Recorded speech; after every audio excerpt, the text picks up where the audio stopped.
عیسیٰ علیہ السلام کے زمانے میں جو ان کا سب سے بڑا مخالف تھا نا، اس کا نام تھا شاؤل، جو کہ ہمارے معاشرے میں معروف ہے پولوس کے نام سے۔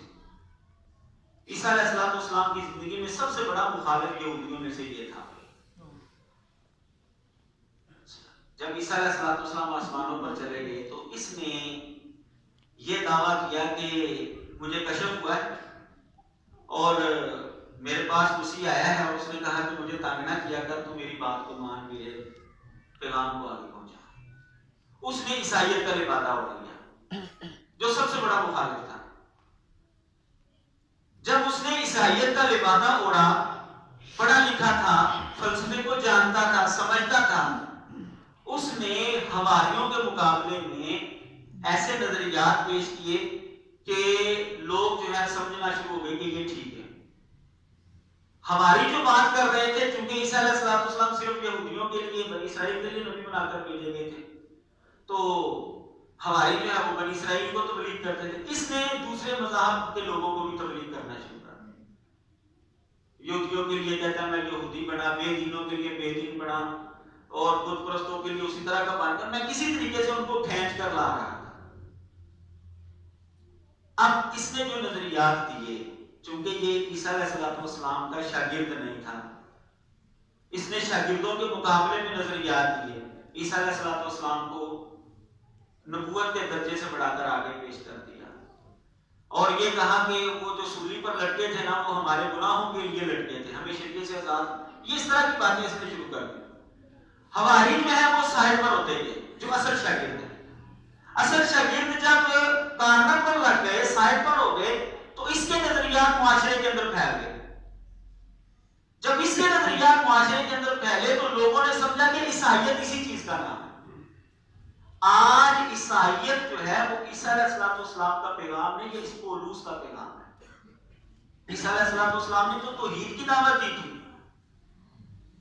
اپنے آپ کو اللہ کا پیغمبر اور رسول قرار دیا تھا، لیکن اس نے عیسیٰ علیہ السلام کو خدا، عیسیٰ علیہ السلام کے کفارے کا نظریہ اور اس طرح کی دیگر چیزیں اس نے پیش کی۔ موجودہ عیسائیت عیسیٰ علیہ السلام کا مذہب نہیں بلکہ پولوس کا ہے، لیکن لوگ سمجھتے تھے کہ یہ عیسیٰ علیہ السلام کا ہی پیغام ہے۔ اب یہ فرق کیسے پتا چلے گا کہ یہ اصل ہے یا یہ نقل ہے؟ یہ پتا چلے گا عیسیٰ علیہ السلام کے اصل شاگردوں کی وجہ سے۔ تو یہی کام یہودیوں نے اسلام کے اندر کرنے کی کوشش کی۔ عبداللہ بن سبا کو اسلام کے اندر بھیجا گیا، اس نے اسلام کا لبادہ اوڑھا اور اس نے صحابہ کے بارے میں عجیب و غریب نظریات قائم کرنا شروع کر دی۔ اس نے حضرت علی کو خدائی کا رتبہ دے دیا۔ حضرت علی کے بارے میں اس نے جو ہے وہ، آج آپ کو پتا ہے کہ لوگ جو ہے حضرت علی کو خدا آج بھی مانتے ہیں، یہ اس کا دیا ہو۔ اس نے بالکل جیسے پولوس یہودی نے عیسائیت کے ساتھ کیا، اسی طرح عبداللہ بن سبا یہودی نے اسلام کے ساتھ کرنے کی کوشش کی کہ صحابہ کو ایک سائڈ پر کیا جائے اور ہمارے نظریات جو ہے وہ آگے پھیلے اور اسلام کو بالکل بلغوبہ سا بنا دیا جائے جیسے عیسائیت کے ساتھ ہم نے کیا۔ تو اگر صحابہ کو سائڈ پر کر دیا جائے گا تو ہمیں کیسے پتا چلے گا کہ نبی علیہ السلام کی شریعت کیا ہے، آپ کا پیغام کیا ہے؟ چونکہ اسلام کی حفاظت کا ذمہ اللہ تعالیٰ نے لیا تھا، اِنَّا نَحْنُ نَزَّلْنَا الذِّکْرَ وَإِنَّا لَهُ لَحَافِظُونَ، اس لیے وہ کامیاب نہیں ہو سکتا، لیکن ایک بہت بڑا فرقہ بنانے کے اندر کامیاب وہ ہو گیا، لیکن اسلام کو وہ بگاڑ نہیں سکا۔ کیوں؟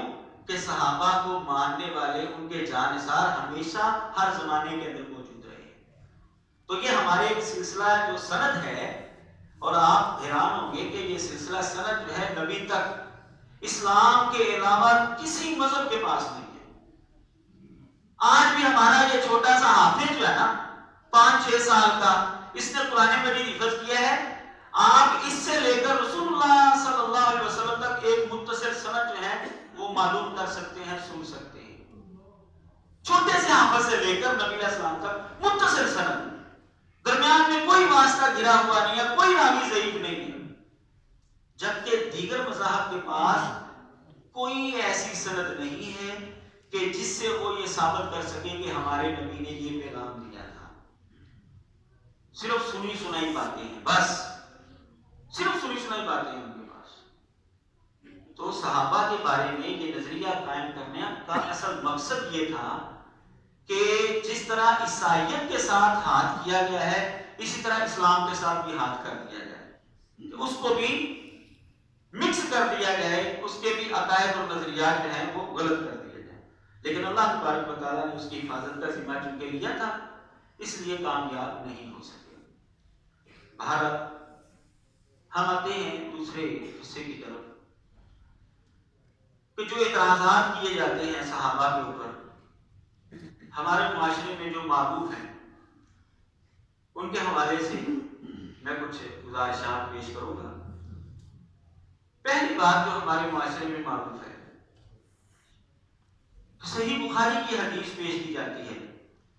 دیکھیں جی، رسول اللہ صلی اللہ علیہ وسلم جب حوض کوثر پر ہوں گے تو وہاں پر لوگ آئیں گے پانی پینے کے لیے، تو ایک گروہ آئے گا، ان کو فرشتے روک دیں گے، تو نبی علیہ الصلوۃ والسلام وہاں پر کیا فرمائیں گے؟ اصحابی اصحابی، میرے صحابہ ہیں، یہ میرے صحابہ ہیں، ان کو آنے دو۔ لیکن فرشتے ان کو قریب نہیں آنے دیں گے، وہ کہیں گے کہ آپ کو نہیں پتا کہ آپ کے بعد انہوں نے دین کے اندر کیا تبدیلی کر دی ہے۔ سحقاً لمن غیر آبادی، فرمایا بربادی ہے، تباہی ہے اس کے لیے جس نے میرے بعد تبدیلی کی۔ کہتے ہیں دیکھیں جی یہاں پر بات آ رہی ہے کہ نبی علیہ الصلوۃ والسلام فرمائیں گے اصحابی اصحابی، میرے صحابہ ہیں، میرے صحابہ ہیں، ان کو میرے پاس آنے دو۔ اصحابی اصحابی، یہ بھی الفاظ موجود ہیں، میرے صحابہ کا چھوٹا سا گروہ ہے، میرے صحابہ کا چھوٹا، ان کو آنے دو میرے پاس، نہیں آنے۔ اس کا مطلب یہ ہے کہ وہ جو استدلال کرتے ہیں کہ صحابہ نے جو ہے نبی علیہ الصلوۃ والسلام کے بعد اسلام کو تبدیل کر دیا تھا، بدل دیا تھا، یہ ہے کہ ان کا ایک اعتراض۔ ہم آتے ہیں اس کی حقیقت کی طرف۔ پہلے نمبر پر تو اس کا جواب یہ ہے، اس کے کئی جواب ہیں۔ پہلا جواب اس کا یہ ہے کہ اس حدیث کے اندر آنے والا لفظ جو ہے اصحابی یا اصحابی، یہ صحابہ کے لیے نہیں ہے، یہ بعد میں آنے والے امتیوں کے لیے ہے کہ جنہوں نے دین اسلام کے اندر بدعات کو جاری کیا، یہ ان کے لیے ہے۔ پھر یہاں پر سوال پیدا ہوتا ہے اگر ان کے لیے ہے تو نبی علیہ الصلوۃ والسلام کیسے پہچانیں گے ان کو کہ یہ میرے ساتھی ہیں، میرے امتی ہیں؟ صحیح مسلم کے اندر یہ حدیث موجود ہے، وہاں پر اس کی وضاحت موجود ہے کہ نبی علیہ الصلوۃ والسلام وضو کے نشانات سے پہچانیں گے۔ یہ امت محمدیہ کی نشانی ہے باقی امتوں کے مقابلے میں۔ غرن محجلین آئیں گے، چہرہ بھی ان کا روشن ہوگا، بازو بھی روشن ہوں گے، پاؤں بھی روشن ہوں گے، وضو کے نشانات کی وجہ سے۔ اس طریقے سے نبی علیہ الصلوۃ والسلام پہچانیں گے۔ جیسا کہ ہمارے ہاں یہ کہا جاتا ہے اصحاب ابی حنیفہ، اصحاب شافعی، کہ ابو حنیفہ کو ماننے والے، امام شافعی کو ماننے والے، حالانکہ انہوں نے امام شافعی کو بھی نہیں دیکھا ہوتا، امام حنیفہ کو بھی، لیکن کہا جاتا ہے اصحاب کا لفظ بول دیا جاتا ہے ان کے اوپر۔ تو یہاں پر لغوی اعتبار سے اصحاب کا لفظ مراد امتی جنہوں نے بدعات کو جاری کیا ہے۔ پہچان کیسے ہوگی؟ آثار وضو سے، وضو کے نشانات سے۔ یہ صحیح مسلم کی جو حدیث ہے یہ 247 نمبر حدیث ہے۔ ایک تو جواب اس کا یہ ہے۔ دوسرا جواب، اگر ہم مان لیتے ہیں کہ اس سے مراد صحابہ ہیں، یعنی جو نبی علیہ الصلوۃ والسلام کی زندگی کے اندر کلمہ پڑھنے والے تھے، آپ ان کو ان کی شکلوں سے پہچانیں گے، اگر ہم ان کا یہ استدلال مان لیں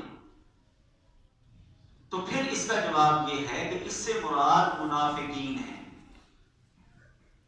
جنہوں نے اسلام کا لبادہ اوڑھا ہوا تھا نبی علیہ الصلوۃ والسلام کی زندگی کے اندر، اور نبی علیہ الصلوۃ والسلام ان کو مسلمان ہی سمجھتے تھے۔ بعض منافق ایسے تھے کہ جن کے بارے میں آپ کو علم ہو گیا تھا کہ یہ منافق ہے، بعض منافق ایسے تھے کہ جن کے بارے میں نبی علیہ السلام کو علم نہیں ہوا تھا۔ قرآن مجید کے اندر اللہ تبارک و تعالیٰ نے فرمایا ہے وَمِمَّنْ حَوْلَكُم مِّنَ الْأَعْرَابِ مُنَافِقُونَ وَمِنْ أَهْلِ الْمَدِينَةِ مَرَضُوا عَلَى النِّفَاقِ لَا تَعْلَمُهُمْ نَحْنُ نَعْلَمُهُمْ، کہ بعض منافق ایسے ہیں کہ جن کو ہم جانتے ہیں آپ نہیں جانتے۔ نبی علیہ الصلوۃ والسلام جن منافقین کو تو پہچانتے تھے، چلے ٹھیک ہے ان کی تو شکل دیکھ کر آپ نے پہچان لیا تو ہے منافق، لیکن جن منافقین کو آپ نہیں پہچانتے تھے، جن کے بارے میں آپ کو علم نہیں تھا، یہ سورۃ توبہ کی آیت نمبر 101 ہے، وہ جب آئیں گے وہاں پر اور آثار وضو ان کے چمک رہے ہوں گے، تو وہاں پر جب ان کو روکا جائے گا تو آپ نے تو یہی سمجھا کہ میری یہ زندگی میں مسلمان تھے، کلمہ پڑھنے والے تھے، آپ وہاں پر بھی یہی سمجھیں گے کہ یہ مسلمان ہے، لیکن وہاں پر پھر آپ کو بتایا جائے گا کہ انہوں نے تبدیلی کی تھی مذہب کے اندر، دین کے اندر، بدعات کو جاری کیا تھا، نظریات انہوں نے چینج کیے تھے، تو نبی علیہ الصلوۃ والسلام ان سے پیچھے ہٹ گئے۔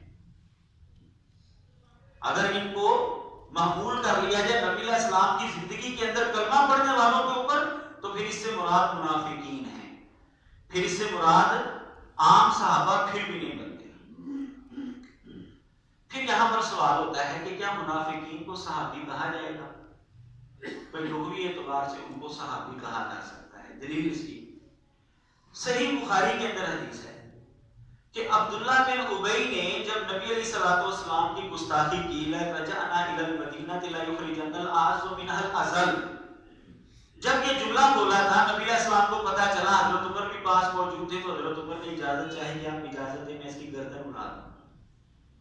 گستاخی رسول کی ایک سزا سر تن سے جدا، لیکن نبی علیہ السلام نے وہاں پر کیا فرمایا تھا؟ لا نہیں، یتحدث الناس انه یقتل اصحابہ، نبی علیہ السلام نے فرمایا کہ نہیں، اس کو قتل نہیں کرنا، کیونکہ لوگ کہیں گے کہ محمد تو اپنے صحابہ کو قتل کر رہا ہے۔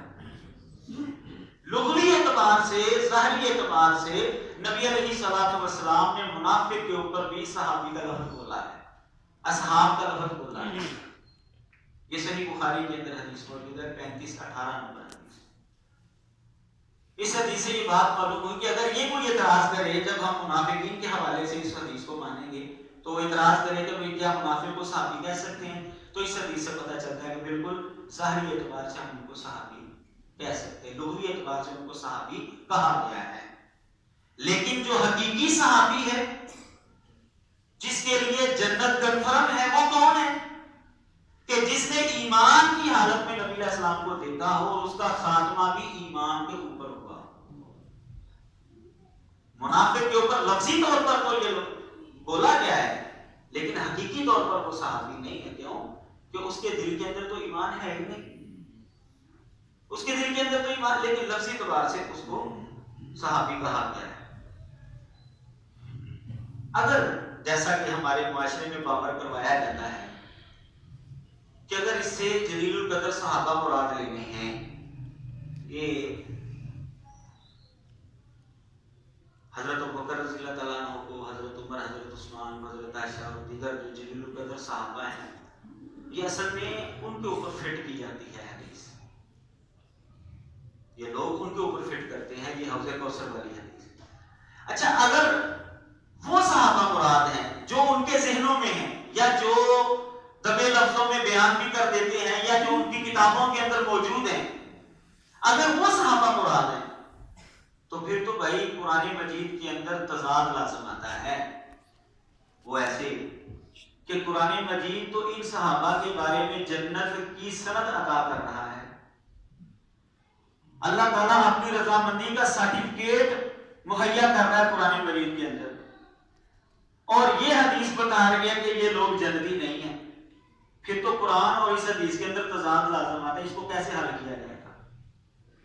اس کا مطلب یہ ہے کہ اس سے مراد وہ صحابہ نہیں ہے جو ایمان کی حالت کے اندر فوت ہوئے تھے، جو آخر تک صحابی رہے ہیں، جو دلی اعتبار سے مومن تھے، وہ مراد نہیں ہے۔ الزامی طور پر چوتھا جواب ہم الزامی طور پر جو ہے وہ دے سکتے ہیں ان کو، بھائی اس حدیث کے اندر تو کوئی صراحت نہیں ہے کہ وہ کون سے صحابہ تھے۔ یہ پہلا جواب تو صحابہ کے علاوہ لوگ، باقی 3 جواب صحابہ کو تسلیم کرنے کی صورت میں، اور ان 3 جوابوں میں سے یہ تیسرا جواب ہے کہ اس حدیث کے اندر تو صراحت نہیں ہے کہ وہ کون سے صحابہ، اگر ناسبی لوگ جو کہ اہل بیت کے دشمن ہیں اگر وہ کہہ دیں کہ اس حدیث کے اندر جن صحابہ کا تذکرہ ہے اس سے مراد حضرت علی ہے، حضرت حسن حسین ہے، تو کیسے تم جواب دو گے؟ کوئی نہ کوئی طریقہ اپناؤ کہ نہ جواب دینے کا، وہ طریقہ کیا ہوگا؟ وہ طریقہ یہی ہوگا کہ چونکہ حضرت علی حضرت حسن حسین اہل بیت کی فضیلت موجود ہے، ان کے جنتی ہونے کی بشارت موجود ہے، اس لیے وہ اس کے تحت نہیں آ سکتے، تو بھئی ہم بھی یہی کہیں گے کہ حضرت ابوبکر حضرت عمر کا نام لے کر نبی علیہ السلام نے جنت کی بشارت دی ہے، وہ کیسے اس حدیث کے تحت آ سکتے ہیں؟ یہ الزامی طور پر ہم کو یہ بھی جواب دے سکتے ہیں۔ تو یہ ہے پہلا اعتراض اور اس کے جوابات۔ دوسرا اعتراض بڑا معروف ہے اور ہمارے معاشرے میں بڑی ہلچل پیدا ہوئی تھی اس اعتراض کی وجہ سے، مسئلہ فتق، باغ فتق کے حوالے سے اس کو بڑا اچھالا جاتا ہے، اور آپ کو پتا ہے کہ ہمارے معاشرے میں کس حد تک بات پہنچی ہے۔ اللہ تعالیٰ جو ہے فتنوں سے محفوظ رکھے۔ مسئلہ فتق، خیبر کے اندر یہ ایک علاقہ ہے، وہاں پر باغات ہیں اور یہ بڑے وسیع اور یہ باغات ہیں۔ تو نبی علیہ الصلوۃ والسلام نے اپنی ضروریات کے لیے اس کو وقف کیا ہوا تھا، اپنے اہل بیت کارکنوں کی ضروریات کے لیے۔ جب نبی علیہ الصلوۃ والسلام دنیا سے رخصت ہوئے تو حضرت فاطمہ رضی اللہ تعالی عنہا حضرت ابوبکر کے پاس آئیں کہ مجھے وراثت دیجیے میرے باپ کی، میرے والد۔ انہوں نے یہ سمجھا کہ جیسے عام مسلمانوں کی وراثت تقسیم ہوتی ہے ان کے فوت ہونے کے بعد ان کی اولاد کے اندر، تو اسی طرح نبی کی وراثت بھی جو مال و دولت ہے وہ بھی تقسیم ہوگا ان کی اولاد کے اندر جو بھی اس کے وارث بنیں گے۔ اور نبی علیہ السلام جب دنیا سے رخصت ہوئے اس وقت نبی علیہ السلام کی صرف یہی ایک صاحبزادی زندہ تھی، باقی 3 فوت ہو چکی تھی۔ حضرت ابوبکر کے پاس آئیں تو حضرت ابوبکر نے نبی علیہ السلام کی حدیث سنائی، انہوں نے نبی علیہ السلام کا پیغام سنایا کہ لا نورث ما ترکنا فهو صدقہ، یہ صحیح بخاری کے اندر حدیث ہے۔ ہم وارث نہیں بنائے جاتے، نبی علیہ السلام نے فرمایا تھا کہ ہم وارث نہیں بنائے جاتے، ہمارا کوئی وارث، ہم جو کچھ چھوڑ کر جاتے ہیں وہ اللہ کی راہ میں ہوتا ہے، نبیوں کی وراثت نہیں ہوتی، مال و دولت والی وراثت نہیں ہوتی۔ جب یہ بات بیان ہوئی تو حضرت فاطمہ جو ہے وہ قول ان کے جو وہ ترجمہ کرتے ہیں وہ کہتے ہیں کہ وہ ناراض ہو گئی۔ اچھا، کیا آپ حضرت فاطمہ کے بارے میں یہ تصور کر سکتے ہیں کہ حضرت فاطمہ کو نبی علیہ السلام کی حدیث سنائی دی اور وہ نبی علیہ السلام کی حدیث سن کر ناراض ہو گئی ہو؟ کبھی تصور کر سکتے ہیں؟ یعنی آپ دیکھیں زد کہاں پر وہ ڈال رہے ہیں، وہ اہل بیت کا نام لے کر اہل بیت کی توہین کر رہے ہیں۔ اصل میں بھائی اس کا سیدھا سادہ سا مطلب ہے کہ حضرت فاطمہ نے انقطاع کر لیا، اس کا سیدھا سادہ مطلب یہ ہے کہ اس موضوع پر کبھی انہوں نے دوبارہ گفتگو نہیں کی، کیونکہ نبی کی حدیث آ گئی۔ جب نبی علیہ السلام کی حدیث آ گئی، آپ کا فرمان آ گیا، تو کیا وہ آگے سے بول سکتی تھی؟ کبھی بھی نہیں بھائی بول سکتے، ہمارا تو ایمان یہی ہے، ٹھیک ہے، ان کا ایمان جو بھی ہے وہ ان کو مبارک ہو، ہمارا تو ایمان اہل بیت کے بارے میں یہی ہے کہ جب ان کے سامنے قرآن کی اگر آیت آ جاتی یا نبی کا فرمان آ جاتا تو وہ سر تسلیم خام ہو جاتے تھے۔ یہ تھا ان کا طریقہ تھا۔ بہرحال اس کو وہ بنیاد بنا کر کہتے ہیں جی نبی کی وراثت ہوتی ہے کہ نہیں ہوتی۔ قرآن مجید کے اندر اس چیز کا تذکرہ موجود ہے، فَهَبْ لِي مِن لَّدُنكَ وَلِيًّا يَرِثُنِي وَيَرِثُ مِنْ آلِ یعقوب۔ حضرت زکریا نے جب اللہ سے دعا مانگی تھی کہ مجھے اولاد دے تو کیا کہا تھا؟ میرا وارث بنے اور آل یعقوب کا وارث۔ نبی کی وراثت ہوتی ہے کیوں نہیں ہوتی؟ یہ سورہ مریم کے اندر ہے، وہ وارث سلیمان و داؤد، سلیمان داؤد کا وارث بنا ہے، تو نبی کی وراثت ہوئی ہے تو وہ آگے چلے ہیں نا۔ آپ کہتے ہیں کہ جی وراثت نہیں ہوتی نبی، اگر یہ تضاد ثابت کرنا ہے، وراثت کو ثابت کرنا ہے، تو پھر اس حدیث کو رد کرنا پڑے گا. قرآن کو لینا ہے نا. پھر ان کا تو عقیدہ یہ پہلے قرآن حدیث بعد میں. حل نہیں ہے ان کے پاس، تو وہ صرف مسلمانوں کو، اہل سنت کو جو ہے وہ چپ کرانے کے لیے، دیکھو جو قرآن کے اندر وراثت کا تذکرہ ہے تو یہ حدیث پیش کر رہے تو وراثت نہیں ہوتی، قرآن کے اندر وراثت ہوتی ہے. بھئی اگر یہ تضاد ہے تو پھر حدیث کے اندر یہ باغ فتح کا واقعہ بھی سارا غلط ہوا نا. یہی تو حدیث ہے نا باغ فتح والی. اگر یہ قرآن کے مخالف ہے پھر تو یہ واقعہ غلط ہوا سارا. نہ حضرت فاطمہ آئی تھی، نہ انہوں نے مطالبہ کیا تھا، نہ حضرت ابوبکر نے آگے سے کوئی جواب دیا تھا. اگر اس کو قرآن کے تضاد کے اندر پیش کرنا ہے تو پھر تو یہ واقعہ سارا ہی ختم ہو جائے گا. جبکہ یہ تضاد نہیں ہے. وہ اس طرح کہ انبیاء جو ہیں وہ درم و دینار کی وراثت نہیں چھوڑتے. انبیاء علم والی وراثت چھوڑ کر جاتے ہیں. قرآن مجید کے اندر جس وراثت کا تذکرہ ہے یہ علم والی وراثت کا تذکرہ ہے. حضرت زکریا کی دعا کا مطلب یہ تھا کہ میرے علم کا وہ وارث بنے. حضرت سلیمان اپنے باپ کے علم کے وارث بنے تھے، یہ نہیں کہ مال و دولت کے وارث بنے تھے. دلیل اس کی، دلیل جو ہے وہ حدیث اہل سنت والجماعت کی کتابوں کے اندر بھی موجود ہے، اور ان کی بھی سب سے معتبر کتاب اصول کافی کے اندر بھی موجود ہے. ابو عبداللہ فرماتے ہیں کہ نبی علیہ السلام نے فرمایا وَإِنَّ الْعُلَمَاءَ وَرَثَةُ الْأَنْبِيَاءِ، علماء جو ہیں وہ انبیاء کے وارث ہیں. إِنَّ الْأَنْبِيَاءَ لَمْ يُوَرِّثُوا دِينَارًا وَلَا دِرْهَمًا، کہ نبیوں نے نہ تو دینار کا کسی کو وارث بنایا نہ درہم کا کسی کو وارث بنایا. وَلَٰكِنْ وَرَّثُوا الْعِلْمَ، انہوں نے علم کا وارث بنایا جس کو بھی بنایا. فَمَنْ أَخَذَ مِنْهُ أَخَذَ بِحَظٍ وَافِرٍ، جس نے اس کو لے لیا اس نے بہت بڑا حصہ جو ہے وہ لے لیا. یہ اصول کافی صفحہ نمبر 34 جلد نمبر 1، یہاں پر یہ روایت موجود ہے. یہ اہل سنت والجماعت کی کتابوں میں بھی موجود ہے کہ نبی جو ہے وہ درہم و دینار کا وارث نہیں بناتے، وہ درہم و دینار نہیں چھوڑتے، وہ علم کو چھوڑ کر جاتے ہیں. تو قرآن مجید کے اندر جس وراثت کا تذکرہ ہے وہ علم والی وراثت ہے، اور جو حضرت فاطمہ لینے کے لیے آئی تھی وہ مال و دولت والی وراثت تھی، اور حضرت ابوبکر نے جو حدیث سنائی تھی وہ مال و دولت والے وراثت کے حوالے سے تھی. اس کے حوالے سے نبی علیہ السلام نے فرمایا کہ جو ہم چھوڑ کر جاتے ہیں وہ صدقہ ہوتا ہے. اس لیے یہ کوئی تضاد نہیں ہے. یہ روایت جو ہے خمینی کی کتاب الحکومت الاسلامیہ کے اندر بھی موجود ہے، اور یہ حدیث ان کے نزدیک صحیح ہے. اگر یہ جو آیات پیش کی جاتی ہیں نبیوں کی وراثت کے حوالے سے، اگر اس سے مراد مالی وراثت ہے تو خاص یہ بطور نعمت قرآن مجید کے اندر تذکرہ کرنے کی ضرورت کیا تھی؟ بھی یہ تو رواج ہی ایسا ہی تھا کہ بیٹا ہمیشہ باپ کے مال کا وارث بنتا ہے. یہ نعمت کے طور پر تذکرہ کیوں کیا گیا قرآن کے اندر؟ بھئی یہ نعمت کے طور پر اسی لیے تذکرہ کیا گیا کہ یہ چیز مال و دولت سے ہٹ کر وراثت تھی. اگر مال و دولت والی وراثت ہے وہ تو ہر معاشرے کے اندر بیٹا اپنے باپ کے مال کا وارث بنتا ہی ہے. قرآن نے پھر اس کو کیوں بیان کر دیا؟ یہ بھی ایک پوائنٹ ہے.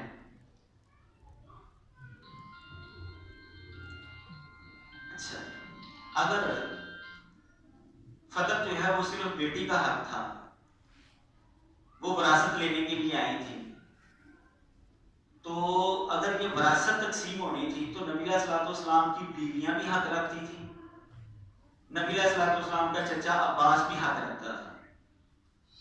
قرآن مجید کے مطابق اگر وراثت تقسیم کرنی ہے تو بیٹی بھی حصے دار بنتی تھی، آپ کی بیویاں بھی بنتی تھی، آپ کا چچا بھی بنتا تھا وراثت میں. کیا وجہ ہے کہ حضرت فاطمہ آئی ہیں صرف وراثت مانگنے کے لیے، باقی دونوں گروپ نہیں آئے؟ کیا وجہ ہے اس کی؟ نہ حضرت عباس نے کبھی مطالبہ کیا مجھے وراثت دیجیے میرے بھتیجے کی، نہ آپ کے ازواج مطہرات نے کبھی مطالبہ کیا کہ ہمیں ہمارے خامد کی وراثت دی جائے. کیا وجہ تھی؟ ان کو اس حدیث کا پتہ تھا، ان کو مسئلے کا پتہ. حضرت فاطمہ کو پتہ نہیں تھا. جب وہ آئی ان کو مسئلے کا پتہ چلا، خاموش ہو کر چلی. کوئی جھگڑا نہیں، کوئی مسئلہ نہیں پیدا ہوا. یہ مسئلہ بعد کے لوگوں نے پیدا کیا، صرف اس کو غلط انداز میں پیش کر دیا. اگر حضرت ابوبکر رضی اللہ تعالیٰ عنہ نے ظلم کیا تھا نعوذ باللہ حضرت فاطمہ کے اوپر، تو بھائی حضرت عمر کا زمانہ بھی گیا، حضرت عثمان کا بھی زمانہ، تو جب حضرت علی کا زمانہ آیا انہوں نے کیوں نہیں اس مال کو پھر تقسیم کیا؟ حضرت علی بھی تو خلیفہ بنے ہیں نا. اگر یہ ظلم ہوا تھا، ان کے ساتھ زیادتی ہوئی تھی، حضرت فاطمہ کو حصہ نہیں دیا گیا، تو حضرت فاطمہ کے بیٹے تو موجود تھے حضرت علی کی خلافت کے اندر، حضرت علی نے ان کو کیوں نہیں حصہ دیا؟ کیا وجہ ہے؟ وجہ یہ تھی کہ مسئلہ کنفرم تھا، ان کا کوئی اختلاف نہیں تھا اس پوائنٹ کے اوپر، وہ بھی یہی سمجھتے تھے کہ یہ وراثت نہیں ہے. تلبیس ابلیس کے اندر امام ابن جوزی نے واقعہ نقل کیا ہے عباسی خلیفہ ابو العباس الصفاح اس کے حوالے سے، تو وہ خطبہ دے رہا تھا جمعے کا، تو ایک بندہ جو ہے وہ درمیان میں سے کھڑا ہو گیا، صفحہ نمبر 135 پر یہ واقعہ نقل کیا ہوا، اور یہ ظلم ہو گیا جی، آپ ہماری مدد کریں جی. اچھا کہ کیا ظلم ہوا ہے؟ کہ ابو بکر نے ظلم کیا ہے فاطمہ کے اوپر، وہ حصہ باغ فتح نے دیا تھا. اچھا یہ ظلم ہوا ہے، تو وہ ہمیشہ ظلم کرتے رہے؟ ہاں جی وہ ہمیشہ ظلم. ان کے بعد بھی وہ آیا تھا؟ ہاں جی ان کے بعد جو آیا تھا اس نے بھی ظلم کیا تھا، اس نے بھی نہیں دیا تھا. خلیفہ نے کہا کہ ان کے بعد بھی وہ آیا تھا خلیفہ بنا تھا، ہاں جی ان کے بعد جو آیا تھا اس نے بھی ظلم، اس نے بھی نہیں دیا تھا. تو اس نے کہا کہ ان کے بعد بھی وہ آیا تھا. اب وہ ادھر ادھر دیکھنا، بھاگنے کی جگہ تلاش کر رہا تھا کہ ان کے بعد تو حضرت علی آئے ہیں، انہوں نے بھی نہیں دیا. اگر یہ ظلم ہے تو پھر حضرت علی بھی ظلم کے اندر شریک ہے بھائی، پھر تو ان کے اوپر بھی یہ اعتراض آتا ہے. پھر وہ ادھر ادھر جگہ تلاش کرتا تھا کہ میں بھاگوں یہاں سے کسی طریقے سے، یہ نہیں مجھے تو انہوں نے پھنسا دیا. یہ صورتحال ہے بھائی ان کی. باقی یہ کہ ان کے اوپر کوئی ظلم ہوا تھا، یہ بالکل غلط باتیں ہیں. زید بن علی بن حسین بن علی بن طالب، حضرت حسین رضی اللہ تعالیٰ عنہ کے پوتے زید، ان کا قول نقل کیا گیا ہے سنن الکبریٰ کے اندر، البدایہ والنہایہ کے اندر. انہوں نے کہا ہے حضرت حسین کے جو پوتے ہیں زید، کہتے ہیں اگر میں ابو بکر کی جگہ پر ہوتا نا تو میں بھی یہی فیصلہ کرتا.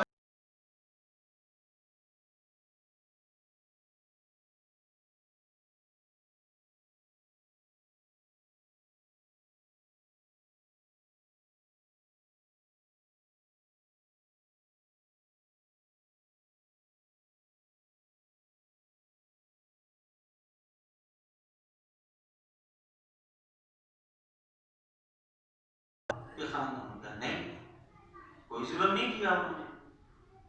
اس نے کہا کہ کیا پھر میں ان سے محبت کروں؟ انہوں نے کہا بالکل تو ان سے محبت کر، ان سے محبت کرنے کی وجہ سے اگر تیرا کوئی نقصان ہوا تو وہ میری گردن کے اوپر ہے، وہ میری گردن کے اوپر ہے. اہل بیت بذات خود کہتے تھے کہ ہمارے اوپر انہوں نے ظلم نہیں کیا.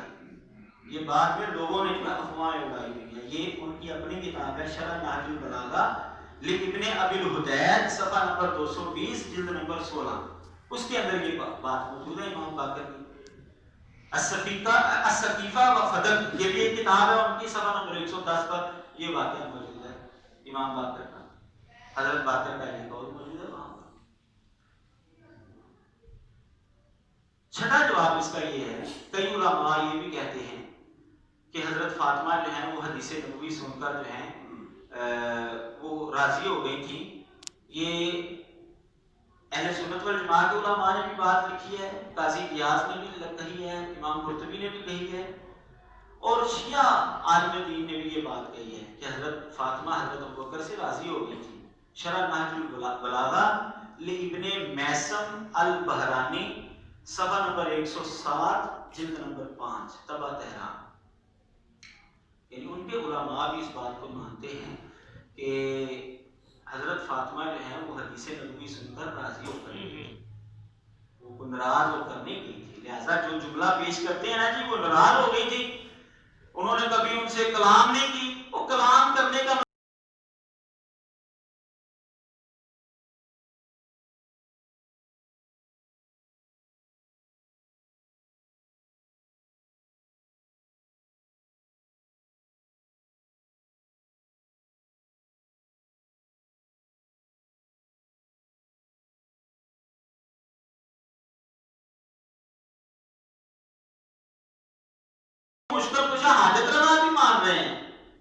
پھر بھی ان کو عاجز تسلیم کر رہے ہیں کہ وہ اپنا حصہ لے نہیں سکے حضرت ابوبکر سے. اس کا مطلب یہ ہے کہ یہ خام خواہ جو ہے معاشرے کے اندر ایک فتنے کے لیے بات پھیلائی گئی ہے، اس کا حقیقت کے ساتھ کوئی تعلق نہیں ہے. ایک اعتراض یہ بھی کیا جاتا ہے تیسرا کہ بھئی خلافت جو تھی نا یہ حضرت علی کا حق تھا، یہ پہلے 3 خلفاء کا یہ حق نہیں تھا. آپ نے سنا ہے کہ ہر 3 اذانیں ہوتی ہیں اور بس یہی آواز آتی ہے خلیفتہ بلا فصل. ہمیں کہا جاتا ہے کہ تم فتنہ نہ ڈالو، تم انہیں کچھ نہ کہو. ان کے عقیدے کے لیے سارے اکٹھے ہو جاتے تو ہمارے عقیدے کو کیا مسئلہ ہے؟ تو بہرحال یہ ان کا نظریہ ہے کہ حضرت علی رضی اللہ تعالیٰ عنہ کا حق تھا